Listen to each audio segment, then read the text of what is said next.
Oke, selamat pagi saya ucapkan kepada sahabat Mutiara Kebenaran, para pendengar sekalian yang saya kasih dalam Tuhan. Sungguh pada saat saya merekam ini, pagi yang indah ada di hadapan saya bisa melihat keluar dari jendela rumah saya, ada pohon-pohon yang ditiup oleh angin dan matahari yang bersinar dengan cerah. Dan kapanpun Anda mendengarkan rekaman ini, sesi Mutiara Kebenaran ini, saya harapkan tentunya damai sejahtera Tuhan yang melampaui segala akal melindungi hati dan pikiran Anda. Dan kita masih bersama saya Dr. Stephen Einstein Liao dari Grafe. Kita sedang membahas kitab ulangan dalam seri Mutiara Kebenaran. Dan bagi Anda yang baru saja bergabung, Mutiara Kebenaran kita ingin membahas firman Tuhan secara sistematis. Dan ini adalah suatu hal yang indah. Sangat diperlukan bahwa kita membahas firman Tuhan secara sistematis. Dan tentunya Mutiara Kebenaran bukan ditujukan untuk menggantikan Anda berjemaat dengan baik, Anda pergi hari Minggu, tetapi dimaksudkan untuk melengkapi saudara kasih Tuhan. Jadi berjemaat adalah hal yang sangat penting, apalagi mencari jemaat yang alkitabiah, jemaat yang benar, itu adalah hal yang sangat penting sekali. Dan Anda bisa mendapatkan siraman firman Tuhan, Anda diajar oleh gembala secara sistematis di situ. Dan gembala sidang, mereka bergumul, berdoa kepada Tuhan apa yang harus mereka sampaikan kepada jemaat, dan mereka juga mengawasi, mendisiplinkan jemaatnya. Dan Mutiara Kebenaran tentunya diberikan untuk melengkapi itu, karena ini juga adalah pelayanan dari jemaat lokal. Mutiara Kebenaran ini adalah pelayanan dari GBIA Grafe. Dan di hari Minggu biasanya khotbah ya kita tidak bisa lakukan secara sistematis dari Kejadian sampai Wahyu. Tetapi bagi orang Kristen yang rindu untuk makin bertumbuh di dalam Tuhan, dan seharusnya semua orang Kristen rindu untuk makin bertumbuh dalam Tuhan, maka program seperti Mutiara Kebenaran ini sangat penting untuk bisa mempelajari Alkitab ya secara sistematis. Dan kita akan lakukan itu satu pasal kira-kira satu hari. Kalau pasalnya cukup panjang, memang ada pasal-pasal yang pendek di dalam Alkitab, dan itu biasanya kita gabung, bisa 2 pasal atau 3 pasal sekaligus. Namun rata-rata kita akan membahas satu pasal satu hari, kira-kira 1 jam plus minus sekian menit. Dan kita sudah sampai di Ulangan pasalnya yang ke-7. Ya, kitab Ulangan, saudara kasih Tuhan. Kitab Ulangan adalah kitab kelima, salah satu kitab Taurat, salah satu kitab Musa, kitab yang kelima. Dan ini kitab yang terakhir ditulis oleh Musa pada saat dia sebentar lagi akan mati. Dan Israel sudah keluar dari Mesir 40 tahun karena ketidaktaatan mereka. Mereka gagal 38 tahun yang lalu untuk masuk ke tanah Kanaan karena mereka tidak mau. Ya, bukan karena mereka kalah berperang, bukan karena Tuhan tidak sanggup, tapi karena merekanya yang tidak mau sudah dengan Tuhan. Sehingga akhirnya Tuhan biarkan mereka. Tuhan berkata, kalau kamu tidak mau masuk, okelah, tidak usah masuk, kalian putar-putar di padang gurun saja. Dan akhirnya generasi yang tidak percaya Tuhan itu mati. Dan sekarang ada generasi yang baru, mereka sudah berdiri di sebelah timur Sungai Yordan.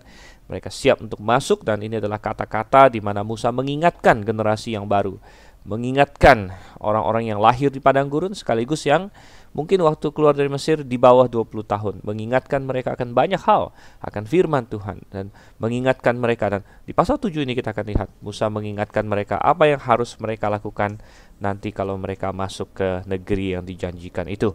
Oke, sebelum kita masuk, mari kita berdoa terlebih dahulu sebelum kita membaca dan menjabarkan firman Tuhan. Bapa yang di surga, terima kasih kami memiliki firman-Mu di tangan kami.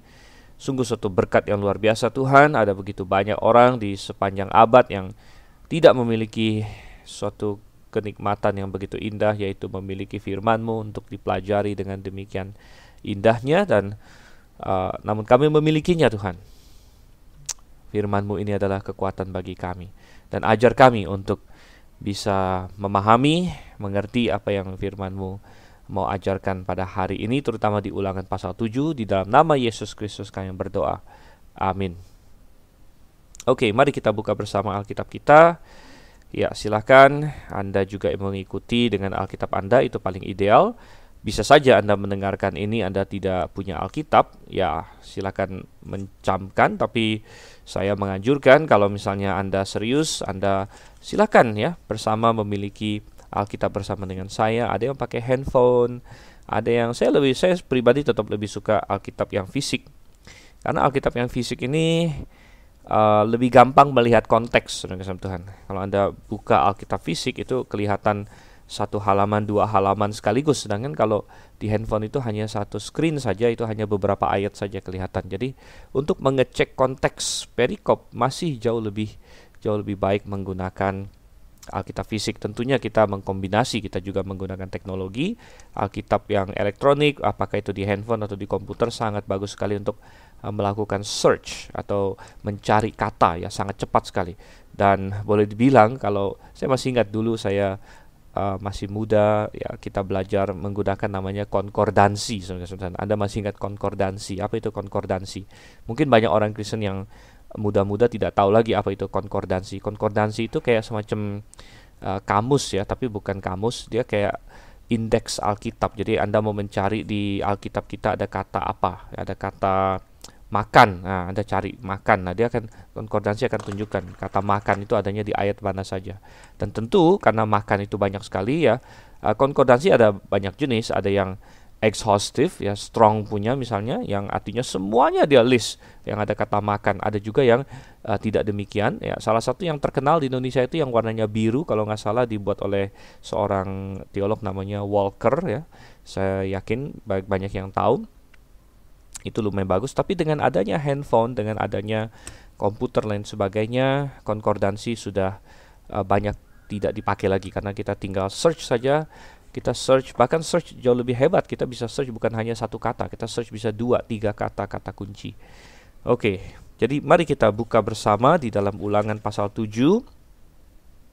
Kita lihat dulu ayat 1 dan ayat 2. Apabila Tuhan Allahmu telah membawa engkau ke dalam negeri kemana engkau masuk untuk mendudukinya, dan ia telah menghalau banyak bangsa dari depanmu, yakni orang Het, orang Girgazi, orang Amori, orang Kanaan, orang Feris, orang Hewi, dan orang Yebus, 7 bangsa yang lebih banyak dan lebih kuat daripadamu.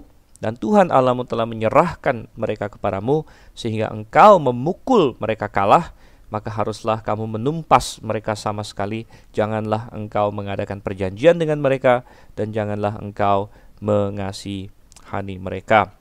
Oke, jadi langsung dimulai di ayat 1 di sini. Musa berkata, apabila Tuhan Allahmu telah membawa engkau masuk ke dalam negeri. Ini adalah suatu kalimat yang benar-benar berisikan suatu kepastian, suatu keyakinan bahwa ini akan terjadi. Ingat, mereka sedang berdiri di timur sungai Yordan. Mereka belum masuk ke tanah itu, mereka belum memiliki tanah itu, namun Musa memiliki keyakinan 100% kepada Tuhan apabila Tuhan Allahmu telah membawa engkau masuk. Bukan mudah-mudahan nanti suatu hari, begitu kan, atau ya siapa tahu nanti Tuhan membawa kau masuk, bukan, tetapi ada suatu assurance, suatu kepastian apabila Tuhan Allahmu. Dan ini menunjukkan suatu iman kepada janji Tuhan yang luar biasa. Ingat di pasal 6, sesi yang lalu, di pasal 6, Ulangan pasal 6, kita sudah membahas bagaimana Tuhan mewanti-wanti orang Israel. Kalau kamu sudah masuk ke negeri itu, dan kamu sudah diberkati oleh Tuhan, kamu sudah menikmati kota-kota yang dikalahkan, rumah-rumah yang tidak kamu bangun, jangan lupa kepada Tuhan. Jadi baik di pasal 6 maupun di pasal 7 di sini, fakta bahwa mereka akan menduduki negeri itu sudah dianggap benar ya, sudah dianggap sudah pasti, sesuatu yang pasti. Dan ini adalah iman, saudara yang kasih Tuhan. Ini adalah iman. Dan kita juga perlu beriman demikian kepada Tuhan. Masalah keselamatan misalnya, Tuhan berkata bahwa barang siapa berseru kepada nama Tuhan akan diselamatkan. Tentu berseru di sini maksudnya adalah berseru sebagaimana Alkitab katakan, yaitu berseru secara alkitabiah, berseru minta diselamatkan, berseru mengaku diri orang berdosa, dan percaya, menerima apa yang Tuhan Yesus lakukan di atas kayu salib bagi kita. Ya, barang siapa berseru kepada nama Tuhan akan diselamatkan. Dan ini sesuatu pernyataan, janji yang bisa kita pegang, janji yang tidak mungkin dibatalkan, janji yang diucapkan oleh Allah yang tidak mungkin berdusta. Oh, saudara kasih Tuhan. Sehingga barang siapa yang percaya kepadanya, sungguh-sungguh percaya loh ya, bukan percaya yang bohong-bohongan, bukan percaya yang sekedar lip service, tapi percaya yang sungguh-sungguh, maka dia pasti diselamatkan. Dan kita belum masuk sorga memang. Ya, kita belum masuk sorga, namun kita sudah bisa berkata, Paulus sudah bisa berkata, kewarganegaraan kita ada di sorga. Sedemikian pastinya, sedemikian yakinnya, sama seperti Musa di sini, berdiri di timur sungai Yordan. Tapi dia berkata, nanti kalau kalian sudah dapat negeri kalian itu, ya, jadi suatu kepastian, suatu keyakinan. Dan kita lanjut lagi di sini. Dan untuk memasuki negeri itu nanti akan ada musuh, akan ada peperangan. Demikian juga di dalam kehidupan rohani kita, saudara yang kasih dalam Tuhan. Dan Tuhan sudah menjanjikan bahwa kita akan memiliki kemenangan. Tuhan menjanjikan banyak kemenangan, tapi bukan berarti kita berdiam diri. Akan ada musuh-musuh yang dihadapi, tetapi Tuhan akan menolong kita untuk mengalahkan musuh-musuh tersebut. Di ayat yang pertama kita membaca ada beberapa orang yang disebut di sini. Ada orang Het, orang Girgazi, orang Amori, orang Kanaan, orang Feris, orang Hewi, orang Yebus, bahkan 7 bangsa disebut di sini. Secara arkeologis sangat menarik.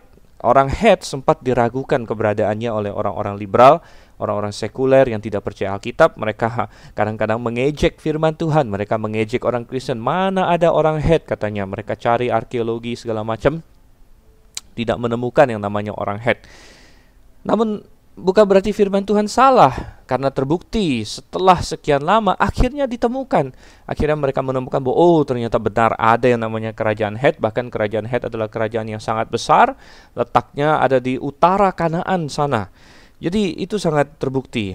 Jadi orang-orang ini disebut, ada orang Yebus lagi disebut sini. Orang Yebus kita tahu belakangan adalah orang yang di sekitar Yerusalem, penduduk asli Yerusalem. 7 bangsa yang lebih banyak dan lebih kuat daripadamu katanya. Dan di ayat 2, Tuhan Allah telah menyerahkan mereka kepadamu, sehingga engkau memukul mereka kalah, dan haruslah engkau menumpas mereka sama sekali. Wow, saudara yang kasih Tuhan. Nah, di sini ada beberapa hal yang patut kita bahas. Pertama, dari segi serangan terlebih dahulu. Serangan orang-orang yang tidak percaya kepada Tuhan, serangan orang-orang yang membenci Tuhan. Bahkan banyak sekali orang yang terang-terangan membenci Tuhan. Mereka berkata bahwa Allah perjanjian lama adalah Allah yang jahat, Allah yang bahkan mereka menggunakan istilah genosida, ya, membunuh seluruh bangsa.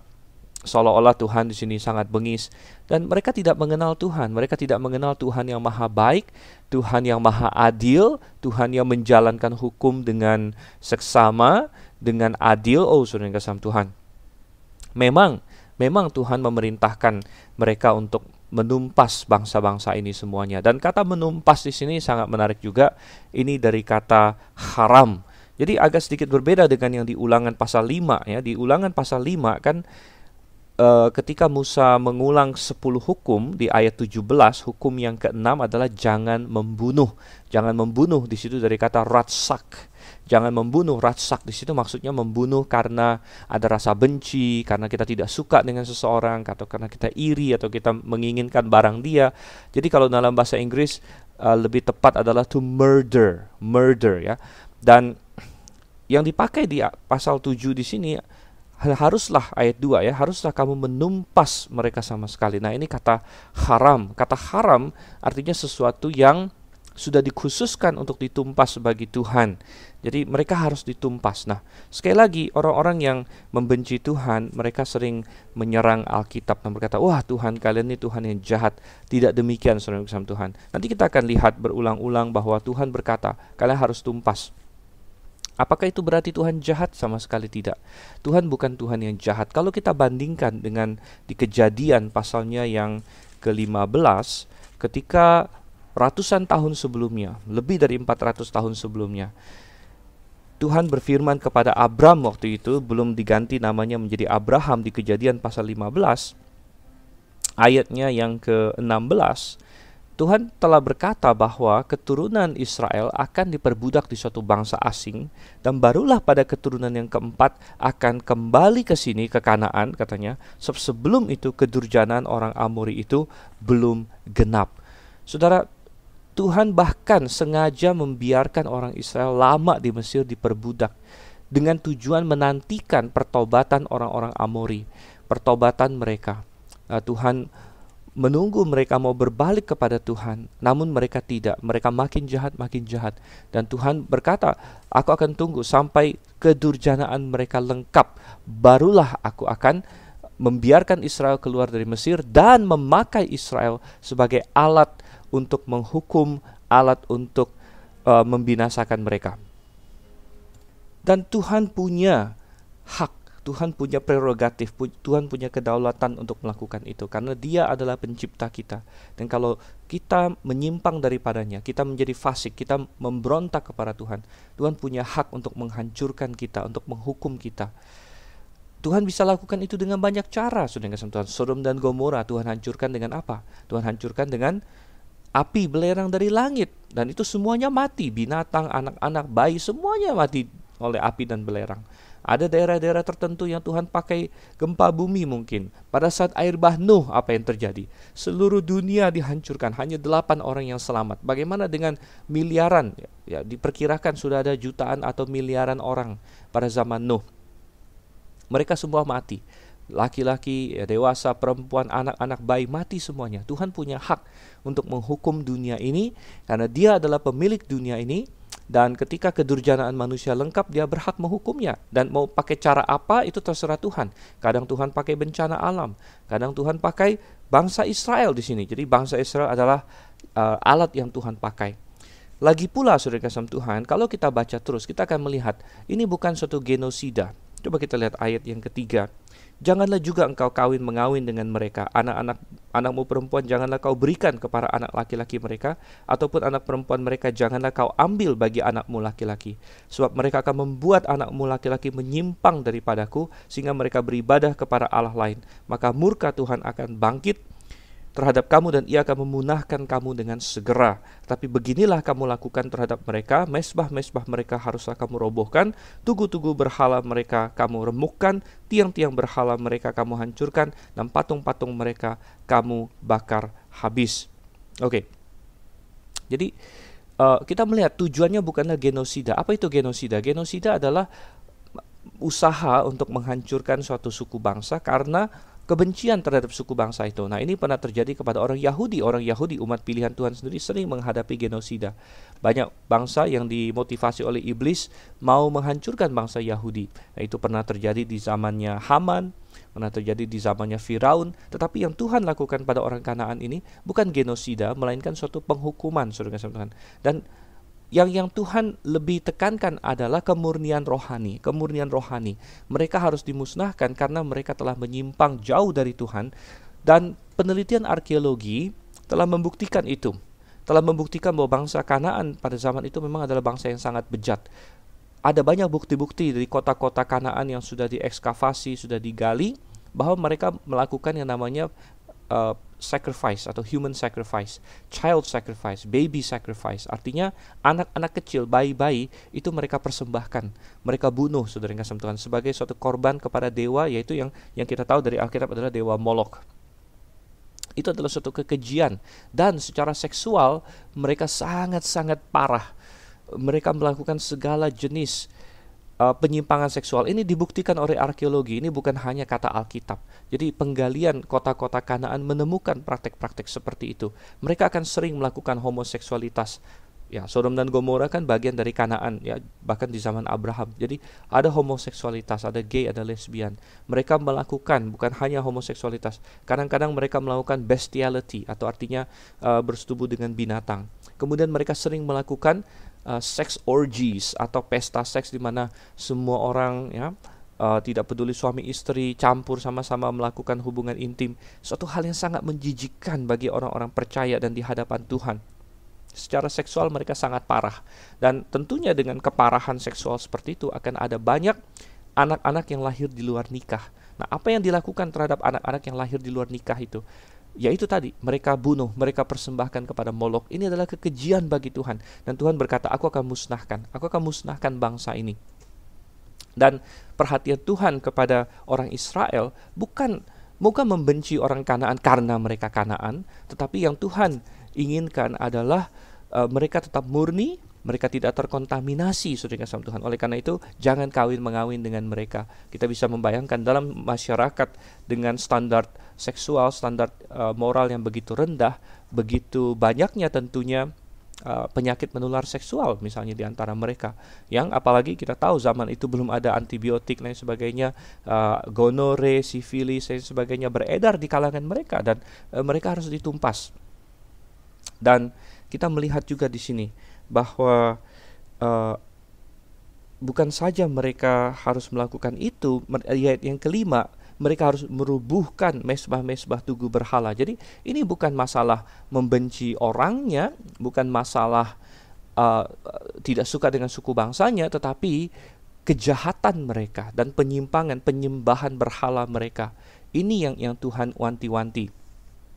Terbukti di dalam, nanti kalau kita sudah membahas sampai ke kitab Yosua dan lain sebagainya, kalau misalnya ada di antara orang-orang Kanaan ini yang berbalik, bertobat kepada Tuhan, mereka tidak dihancurkan. Orang Israel tidak membenci mereka. Ada banyak contoh, ada Rahab misalnya, seorang dari Yeriko, seorang perempuan sundal bahkan, ya, jadi sudah terlibat dalam berbagai dosa, namun dia bertobat, dia berpaling, dia mau berpaut kepada Tuhan, Tuhannya Israel. Dan apa yang dilakukan? Orang Israel menyambut Rahab dengan baik. Bahkan Rahab menikah dengan Salmon, nanti kalau kita lihat silsilahnya Salmon, dan akhirnya menjadi nenek moyang dari Tuhan Yesus. Jadi seorang Kanaan, saudara-saudara, seorang wanita Kanaan, wanita Yeriko, dimasukkan oleh Tuhan ke dalam jalur Mesias. Jadi ini mengindikasikan bahwa Tuhan tidak membenci mereka. Orang Israel tidak disuruh membenci mereka secara genosida, tetapi orang Israel disuruh untuk membinasakan penyembah-penyembah berhala ini, menghancurkan mereka. Kalau di antara mereka ada yang bertobat, mereka bisa diterima. Mereka harus tentunya menjadi penyembah Tuhan yang benar. Atau ada pilihan lain lagi, bahwa mereka lari, mereka meninggalkan tempat mereka pindah ke tempat lain. Dan ada beberapa indikasi bahwa ada beberapa bangsa yang melakukan hal ini. Seperti tadi saya katakan bangsa Het. Sepertinya sebagian bangsa Het dari penemuan arkeologi, sepertinya mereka pindah memang. Mereka pindah jauh ke sebelah utara, mungkin karena serangan dari Israel dan lain sebagainya. Dan orang Israel juga tidak disuruh untuk mengejar, membunuh mereka. Ya, kalau misalnya suatu bangsa dimotivasi oleh kebencian, oleh genosida, ya mereka akan membunuh terus tanpa ada tedeng aling-aling, tanpa ada pertimbangan. Namun tidak demikian dengan Israel. Ya, mereka disuruh untuk menduduki negeri. Bangsa-bangsa yang jahat yang ada di negeri itu harus ditumpas, dibinasakan. Tapi yang Tuhan pedulikan adalah masalah kemurnian rohani mereka. Oke, kita lanjutkan di sini ayatnya yang ke-6. Sebab engkaulah umat yang kudus bagi Tuhan Allahmu, engkaulah yang dipilih oleh Tuhan Allahmu dari segala bangsa di atas muka bumi untuk menjadi umat kesayangannya. Bukan karena lebih banyak jumlahmu dari bangsa manapun juga, maka hati Tuhan terpikat olehmu dan memilih kamu. Bukankah kamu ini yang paling kecil dari segala bangsa? Tetapi karena Tuhan mengasihi kamu dan memegang sumpahnya yang telah diikrarkannya kepada nenek moyangmu, maka Tuhan telah membawa kamu keluar dengan tangan yang kuat dan menebus engkau dari rumah perbudakan, dari tangan Firaun raja Mesir. Jadi Tuhan mengingatkan bahwa orang Israel adalah bangsa yang spesial, bangsa yang kudus, katanya di 6, bangsa yang kudus. Apa itu kudus artinya? Sebenarnya kata kudus artinya terpisah. Itu arti kata kudus, arti dasarnya terpisah. Dan Israel adalah bangsa yang kudus, mereka terpisah bagi Tuhan. Dan mereka tidak boleh dicampur. Ya, sesuatu yang kudus tidak boleh dicampur dengan yang tidak kudus. Oleh karena itu, pernah kalau kita masih ingat di kitab Kejadian, suatu ketika salah satu dari anak perempuan Yakub yang namanya Dina, itu diperkosa oleh seorang namanya Sikem. Nah, rupanya Sikem ini setelah memperkosa Dina malah jatuh cinta pada dia, dan akhirnya minta untuk menikah dengan dia dan lain sebagainya. Dan sambil Yakub sendiri bimbang sana sini, anak-anak Yakub yang lebih licik dan lebih keras lagi, ya, menipu Sikem dan lain sebagainya, suruh dia sunat, dan akhirnya membinasakan seluruh kota Sikem. Dan walaupun cara-cara mereka patut dipertanyakan di situ, namun itu adalah salah satu yang Tuhan izinkan untuk menjaga kemurnian dari Yakub atau Israel yang waktu itu masih satu keluarga bahkan. Karena Sikem waktu itu datang dengan suatu proposal. Sikem datang dan berkata, adalah kasih Dina sama saya, kita bisa saling kawin mengawin, ya. Kami memberikan perempuan kami, kalian memberikan perempuan kalian, kita menjadi satu bangsa. Mestinya Yakub secara tegas berkata, tidak bisa, kami tidak bisa, kami adalah bangsa yang spesial, dan Tuhan sudah pisahkan kami. Namun Yakub waktu itu kan bimbang-bimbang, dia nggak jelas mau ngomong apa. Akhirnya anak-anaknya yang bertindak, dan walaupun dengan penuh kekerasan dan akan dikutuk oleh Tuhan selanjutnya, ya terutama Simeon dan Lewi yang menjadi yang paling ganas, paling beringas di situ. Namun itu cara Tuhan juga untuk memisahkan mereka. Demikian juga ketika mereka ada di Mesir, saudara kasih Tuhan. Kenapa Tuhan izinkan Yakub, Israel diperbudak di Mesir selama 430 tahun? Itu adalah untuk membentuk identitas kebangsaan mereka. Kalau mereka terus ada di Kanaan, maka bahayanya adalah itu tadi, mereka akan bercampur bersama dengan orang-orang Kanaan itu. Yakub yang hanya berapa puluh orang saja hampir sudah bercampur dengan insiden Dina.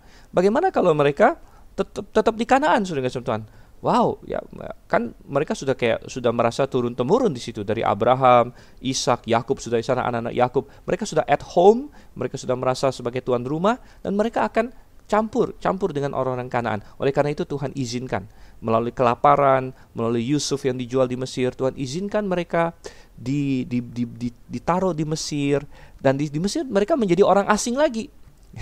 Mereka menjadi pendatang lagi, dan sebagai pendatang mereka dikucilkan, ya akhirnya ada penganiayaan. Dan mungkin kita berkata, oh kenapa Tuhan biarkan umatnya dianiaya? Hari ini mungkin banyak yang mengalami kesengsaraan, saudara kasih Tuhan. Ya, saya sedang merekam ini masa pandemi COVID, ada umat-umat Tuhan yang sedang menderita, sedang mengalami kesengsaraan. Mungkin itu masalah kesehatan, mungkin itu masalah ekonomi, ada yang kena PHK, ada yang susah mencari makan. Kadang-kadang kita berpikir, kenapa Tuhan izinkan umatnya menderita? Kenapa Tuhan izinkan Israel menderita 430 tahun? Rupanya ada maksud dan tujuan Tuhan. Ketahuilah bahwa Tuhan mengasihi kita. Ayat Ulangan pasal 7 ayat 6 sampai 8 di sini. Anda baca terus. Tuhan bilang, aku mengasihi kamu. Ayat 8, Tuhan mengasihi kamu. Camkan itu baik-baik. Jadikan ini pedoman, jadikan ini batu karang bagi iman kita. Tuhan mengasihi kita. Kalau kita sudah percaya Yesus Kristus, Tuhan mengasihi kita. Tuhan telah mati bagi kita. Tuhan telah memilih kita. Dan kenapa dibiarkan untuk menderita kalau begitu? Oh, saudara kasih Tuhan, penderitaan kita hanya sementara, dan Tuhan akan selalu berikan kekuatan. Tuhan tidak pernah mencobai kita di luar batas kemampuan kita. Tuhan berjanji akan memberikan kita jalan keluar. Dan kalau kita berseru kepadanya, Dia tidak berlama-lama, Dia tidak bertangguh-tangguh. Namun Tuhan izinkan penderitaan untuk membentuk kita. Israel diizinkan untuk menderita 430 tahun di Mesir untuk membentuk mereka suatu bangsa, menjadi bangsa yang terpisah, tidak bercampur dengan Mesir, ya. Bayangkan kalau misalnya Mesir baik-baik terus sama Israel. Mesir misalnya menerima Israel dengan tangan terbuka dari zaman Yusuf sampai ke seterusnya 430 tahun. Apa yang akan terjadi? Yang akan terjadi adalah ya bercampur dengan Mesir. Dan ini yang Tuhan tidak mau. Jadi mereka dikeluarkan dari Kanaan supaya tidak bercampur dengan Kanaan, dimasukkan ke Mesir, diizinkan untuk menderita di Mesir untuk sekian waktu lamanya, supaya mereka menjadi suatu bangsa yang tersendiri, bangsa yang kudus, bangsa yang Tuhan sayang katanya. Dan Tuhan sayang kepada mereka bukan karena kehebatan mereka, ya. Katanya bukan karena jumlahmu paling banyak di ayat 7. Hari ini bangsa yang banyak apa? Cina ada 1 miliar lebih, India juga sudah 1 miliar. Israel jauh dari itu. Tetapi Tuhan mengasihi mereka. Karena apa? Karena nenek moyang, karena pemilihan berdasarkan nenek moyang. Mereka adalah keturunan Abraham. Oh, saudara kasih Tuhan, kita pun melalui iman kepada Yesus Kristus telah menjadi anak-anak rohani Abraham. Kita bukan anak jasmani Abraham, saudara. Kita bukan Israel rohani, tetapi kita adalah anak Abraham rohani. Jadi anak Abraham yang jasmani itu Israel. Kita adalah anak Abraham yang rohani, anak yang seturut dengan imannya Abraham. Dan kita pun dikasihi oleh Tuhan. Camkan itu, jadikan itu patokan kita. Ketahuilah bahwa hari ini Tuhan mengasihi engkau, hai engkau yang sudah berada di dalam Yesus Kristus, yang sudah bertobat dan menerima Yesus sebagai Tuhan dan Juru Selamat. Ayat yang ke-9 dikatakan, sebab itu haruslah kau ketahui bahwa Tuhan Allahmu, Dialah Allah, Allah yang setia, yang memegang perjanjian dan kasih setianya terhadap orang yang kasih kepadanya, dan berpegang pada perintahnya sampai kepada beribu-ribu turunan. Tetapi terhadap diri setiap orang dari mereka yang membenci Dia, Ia melakukan pembalasan dengan membinasakan orang itu. Ia tidak bertangguh terhadap orang yang membenci Dia. Ia langsung mengadakan pembalasan terhadap orang itu. Jadi berpeganglah pada perintah, yakni ketetapan dan peraturan yang kusampaikan kepadamu pada hari ini untuk dilakukan. Kalau kita mengetahui bahwa Tuhan mengasihi kita, apa respon kita? Apa respon yang sepatutnya? Respon yang sepatutnya adalah mengasihi Tuhan. Mengasihi Tuhan katanya di sini ya. Dan ayat 9 dikatakan bahwa Dialah Allah yang setia, memegang perjanjian kasih setia terhadap orang yang kasih kepadanya. Tuhan mengasihi kita, kita pun mengasihi Tuhan. Adakah engkau mengasihi Tuhan? Di sesi yang lalu di Ulangan pasal 6 kita membahas seluruh firman Tuhan, seluruh perintah hukum Taurat bisa disarikan menjadi apa? Kasihilah Tuhan Allahmu dengan segenap hatimu, dengan segenap jiwamu, dengan segenap kekuatanmu. Mari kita mengasihi Tuhan. Dan mengasihi Tuhan akan muncul, akan terekspresikan melalui apa? Ayat 11, berpegang pada perintah Tuhan, melakukan perintah Tuhan. Dan ini dikonfirmasi di dalam perjanjian baru berulang kali. Yang paling sering mengatakannya adalah Rasul Yohanes, Rasul yang dijuluki Rasul Kasih. Dia berulang kali di Injil Yohanes, di suratnya, dia berkata bahwa kalau kita mengasihi Tuhan, maka kita akan melakukan perintah-perintahnya. Oke, jadi ini sangat luar biasa sekali. Kita lihat sekarang di ayatnya, masih ayat 9 sampai ayat 11 ya, kita belum selesai di sini. Tuhan berbuat baik kepada orang yang mengasihi Dia, tetapi bagaimana dengan orang yang membenci Tuhan? Katanya Tuhan akan membinasakan orang tersebut. Oh saudara kasih Tuhan, di dalam perjanjian baru di 2 Korintus 13 dan Tuhan memberikan di sini suatu peringatan yang sangat keras ya. Bukan 2 Korintus, 1 Korintus kalau saya tidak salah.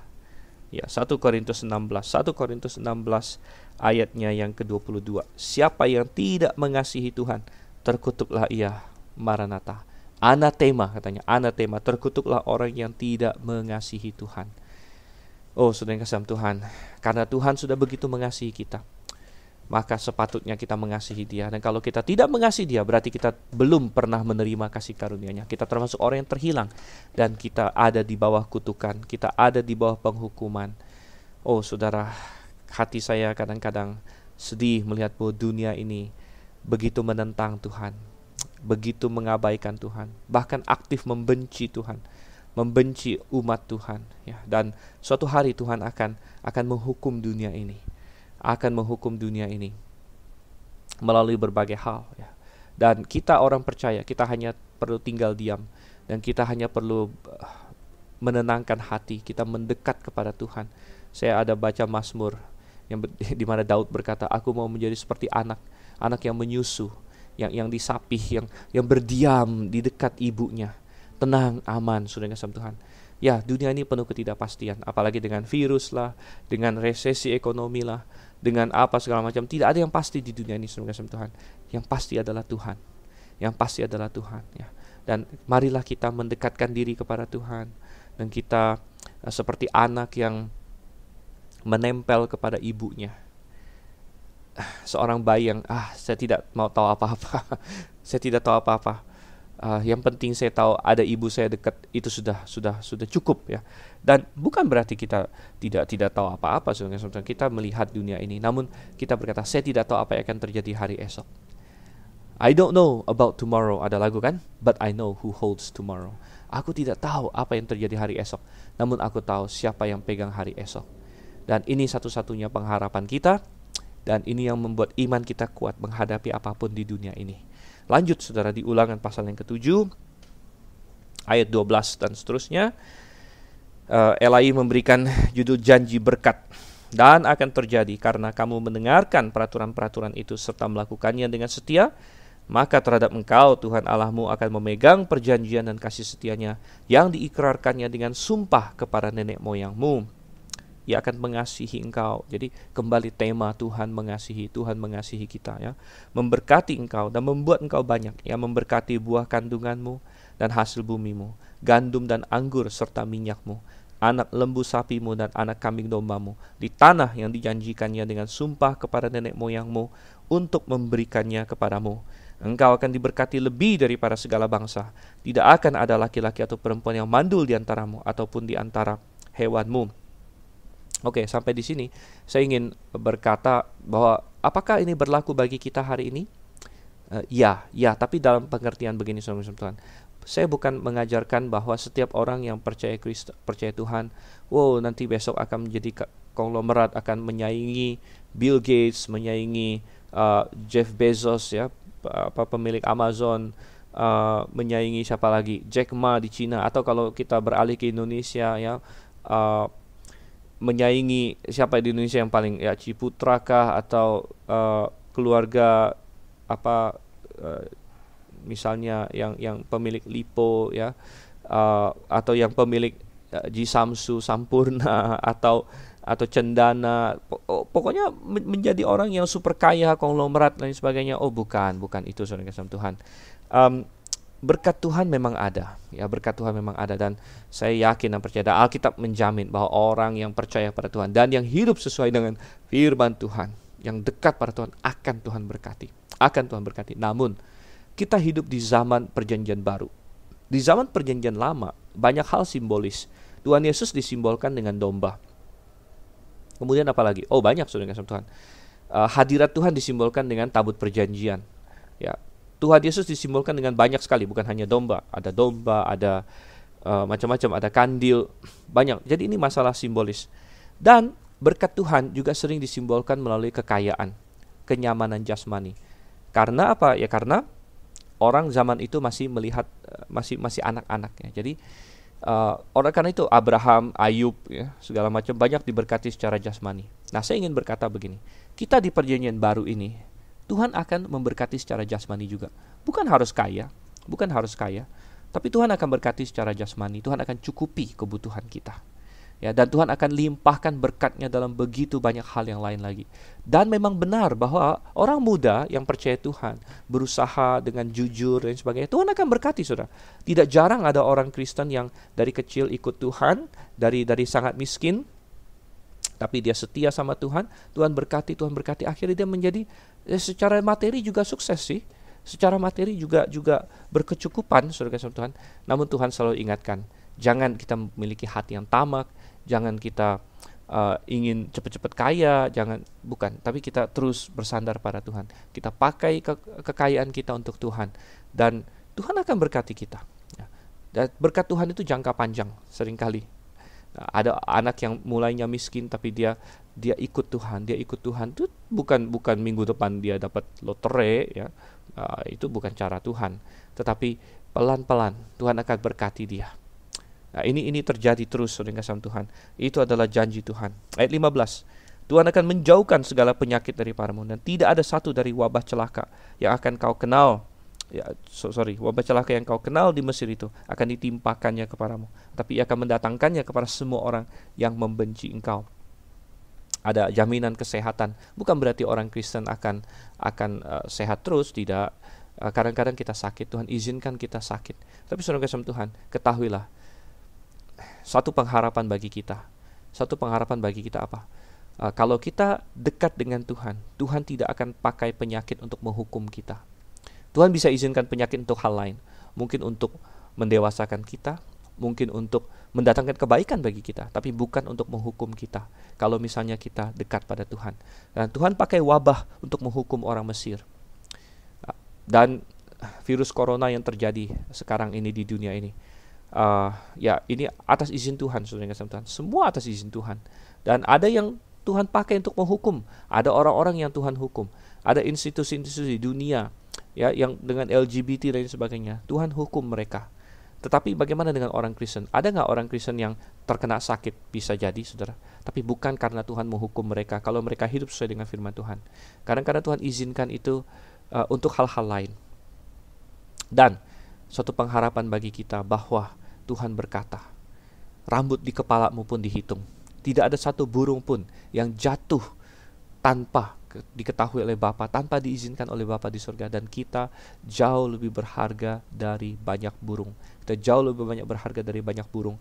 Dan tidak ada satu pun, rambut kita pun satu pun, ya, sudah Tuhan hitung semua. Detak jantung kita, tiap-tiapnya dihitung Tuhan. Helaan nafas kita, satu-satunya dihitung oleh Tuhan. Berapa kali dalam umur hidup kita bernafas? Anda tarik nafas dalam, hembuskan nafas. Oh, satu siklus ya. Dan kadang-kadang kita anggap itu hal lumrah. Anak kecil pun sudah bisa. Namun dalam hidup ini, berapa kali kita bernafas? Mungkin berapa puluh ribu kali, mungkin berapa ratus ribu kali kita bernafas. Semuanya Tuhan hitung, saudara. Tiap-tiap rambut, tiap-tiap detak jantung kita. Bukan berarti kita tidak punya tanggung jawab. Kita punya tanggung jawab untuk menjaga tubuh kita, ya. Tapi kita bisa bersandar pada Tuhan. Kita tidak perlu ketakutan. Ya, kita bisa beriman kepada Tuhan. Ayat 16. Engkau harus melenyapkan segala bangsa yang diserahkan kepadamu oleh Tuhan Allahmu. Janganlah engkau merasa sayang kepada mereka, dan janganlah beribadah kepada Allah mereka, sebab hal itu akan menjadi jerat bagimu. Kembali ditekankan bahwa Israel harus memusnahkan semua bangsa di sekelilingnya, dan mereka tidak boleh kompromi dalam hal itu. Lenyapkan, Tuhan bilang, ya. Dan ini juga saya ingin menarik pelajaran rohani. Kalau orang Israel disuruh melenyapkan bangsa-bangsa itu supaya tidak menyimpangkan mereka, bagaimana dengan kita? Karena ini semua ada tipologinya, saudara kasih Tuhan. Ketika kita diselamatkan, itu seperti kita keluar dari Mesir. Kita keluar dari Mesir, kita diselamatkan. Dan kita masuk ke Kanaan, itu ada dua lambang. Kanaan nomor satu bisa melambangkan sorga, tapi nomor dua, Kanaan juga bisa melambangkan hidup Kristen yang berkemenangan. Dan hidup Kristen yang berkemenangan itu adalah hidup yang kita ada peperangan rohani di dalamnya. Dan kita harus memusnahkan semua musuh. Semua bangsa-bangsa yang tidak mengenal Tuhan. Artinya semua dosa, semua hal-hal yang bertentangan dengan Tuhan dalam hidup kita harus kita musnahkan. Jangan kita sayang kepadanya. Seringkali ada orang Kristen yang dosa itu dia mau pelihara. Janganlah dimusnahkan sama sekali. Dipelihara, ya mungkin dikendalikan menurut dia, tapi tidak dimusnahkan. Oh, jangan kita seperti itu. Harus kita tumpas. Apapun yang kita tahu, oh ini bertentangan dengan Tuhan, kita tumpas. Ya, ketika Tuhan singkapkan lagi, kita tumpas. Kita baca lagi. Ulangan 7 ayat 17. Jika sekiranya engkau berkata dalam hatimu, bangsa-bangsa ini lebih banyak daripadaku, bagaimanakah aku dapat menghalaukan mereka? Maka janganlah engkau takut pada mereka. Ingatlah selalu apa yang dilakukan Tuhan Allahmu terhadap Firaun dan seluruh Mesir, yakni cobaan-cobaan besar yang kau lihat dengan matamu sendiri, tanda-tanda dan mujizat-mujizat, tangan yang kuat dan lengan yang teracung, yang dipakai Tuhan Allahmu untuk membawa engkau keluar. Demikianlah juga akan dilakukan Tuhan Allahmu terhadap segala bangsa yang engkau takuti. 38 tahun yang lalu mereka sempat tidak jadi masuk Kanaan karena mereka takut terhadap bangsa-bangsa itu. Namun Tuhan bilang, jangan takut, aku yang akan berperang untuk engkau. Aku yang akan berperang untuk engkau. Namun saudara, Tuhan berperang untuk mereka bukan berarti mereka diam saja. Tuhan mau mereka masuk, Tuhan mau mereka melangkah dengan iman, ya. Makanya nanti kita akan lihat tuh Yosua berperang, tapi Tuhan akan berperang untuk mereka. Jadi mari kita melangkah dengan iman. Kita lakukan porsi kita. Kita bekerja, Tuhan akan cukupi. Kita menjaga tubuh kita, Tuhan akan berikan kesehatan. Ya, sesuai dengan kehendak Dia. Kadang-kadang Tuhan izinkan kita sakit, itu ada maksud dan kehendaknya. Kita apalagi sudah dengan Tuhan? Kita menginjil. Tuhan yang akan berikan pertobatan, berikan bekerja dengan Roh Kudusnya pada hati orang yang kita injili, tapi kita lakukan tugas dan tanggung jawab kita. Kita melayani, Tuhan berikan kekuatan. Jadi kita lakukan porsi kita. Kita maju seperti Yosua nanti. Masuk, tapi Tuhan akan berperang untuk kita.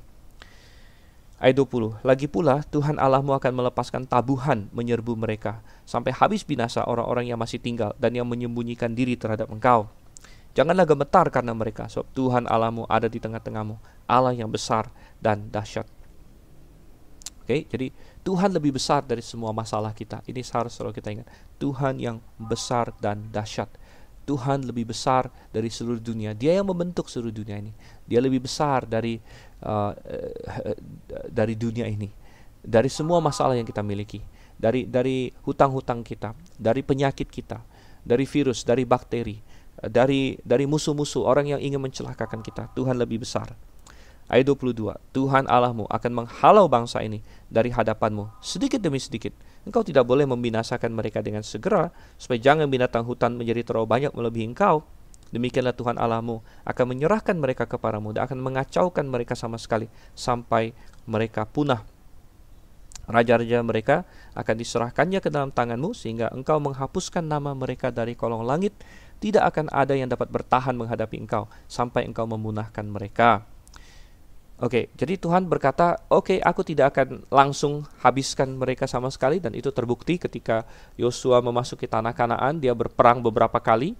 Dia berperang melawan Yeriko, kemudian berperang melawan Ai, kemudian ada beberapa peperangan kunci lainnya, perang di selatan, perang di utara, dan akhirnya dia bagi-bagi tanah itu untuk mereka. Tapi masih ada banyak bangsa, masih ada banyak suku-suku yang tersisa, yang Yosua bilang, ayo giliran kalian, ya, saya sudah pimpin seluruh bangsa untuk dapatkan ya, secara umum, tapi giliran tiap-tiap suku untuk maju dan memiliki tanah yang sudah dibagi itu.